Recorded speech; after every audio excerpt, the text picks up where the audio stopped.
কামড় দিবে না কি করবে?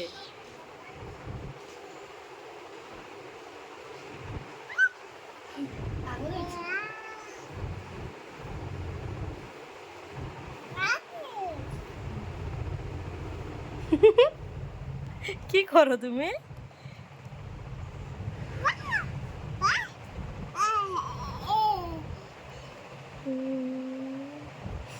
আল্লাহ আল্লাহ আল্লাহ কামড় দেবে কামড় দেবে।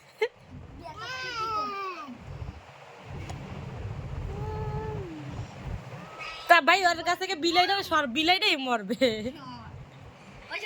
অনেক আদর করা হয়েছে, থাক আদর আর করা লাগবে না। আদর করতে যে ওর জীবনটা শেষ করার কোনো প্রয়োজন নাই। ওর বয়সে পলাইছে আর ও আবার যাইতেছে ওই জায়গায়।